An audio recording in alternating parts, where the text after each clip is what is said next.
члена нашего отделения в Бахчисарае и члену президиума Общественного совета. Селам алейкум, saygılı arkadaşlar. Bugün bunda toplaşkanınız için sizin hepsinizge teşekkür bildiremiz. Bunda oturan cemaattan ve bizim teşkilattan. Sağ selamet olunuz. Hepiniz isteklerinizin, niyetlerinizin yerine albarınız.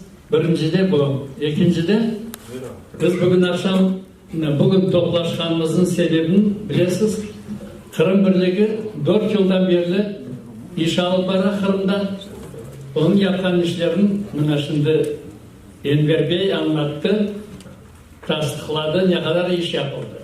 No, iş hepsi burada, pek çok iş yapmak gerek. Onun için bugünkü bayram millet, bütün bu bizim hükümetin milleti birleşmek gerek deyip öyle bir birlik bayramı deyip aytılar.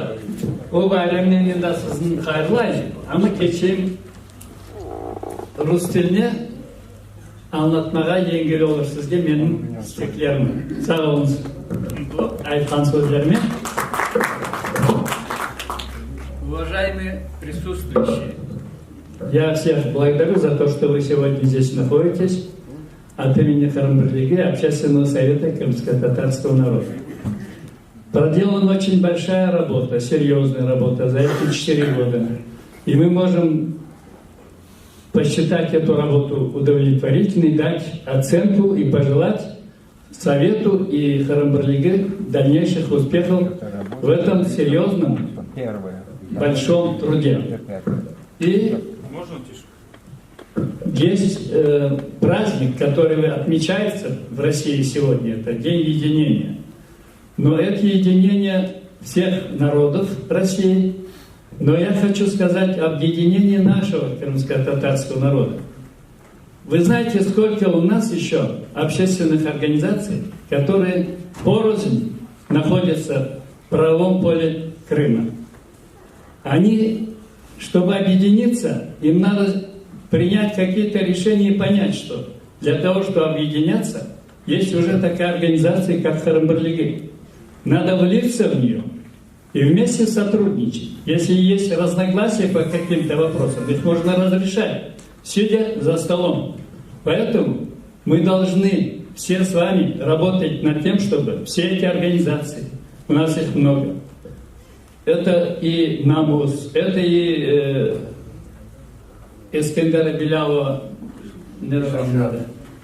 Инкишаф и много других таких организаций, которые ходят порознь. Они должны быть в составе Координационного совета Кырым Бирлиги, вместе сотрудничать, вместе вырабатывать планы и их осуществлять. И вот я всех призываю в каждом селе, в каждом населенном пункте, кто откуда приехал, надо с людьми работать над этим вопросом, ориентировать людей на то, чтобы они поняли, что мы живем в этом государстве и никуда от него не денемся. При всем желании нас отсюда убрать куда-то, хотя и призывают к этому. Я прошу вас всех понять это. И дальше, вот, чтобы мы могли спокойно решать все крымско-татарские вопросы, всегда гражданскую свою позицию показывать, участвовать в выборах. Вот, понимаете, я всегда говорю, почему ты не пошел на выборы?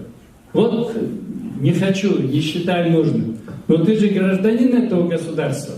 У тебя есть гражданские обязанности. Ты работаешь, или там пенсионер, или студент, или ученик, или учительница. Все мы какими-то пользуемся правами и льготами в этом государстве. И когда не идешь на выборы, твоя фамилия высвечивается, ты становишься белой вороной. Я вот говорю нашим крымским татарам, идите на выборы. Если ты не хочешь голосовать за этого человека, не голосуй. Голосуй за кого хочешь. Но ты иди, чтобы твоя фамилия была зафиксирована в ведомости. Потому что в ведомости видно, кто проголосовал, кто нет. Вот кто на выборах участвовал, принимал участие, знает, что это такое.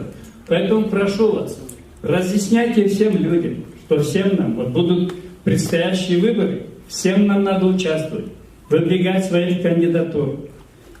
и принимать участие в этих выборах, чтобы мы могли иметь в этих органах местного самоуправления, городских советов, в республиканском госсовете своих представителей, чтобы мы могли решать эти вопросы, какие стоят перед нашим народом, в вопросе языка, культуры, литературы, социальных вопросов, земли, да все вопросы, которые решаются, они решаются начиная с местных советов, сельских, городских советов. Понимаете суть вопроса? И поэтому, если мы будем активно участвовать на всех этих мероприятиях, выборах, то мы будем иметь возможность решать свои проблемы. И всегда будем иметь открытое лицо и, как говорится, с открытым забралом идти решать любой вопрос. Спасибо всем за внимание.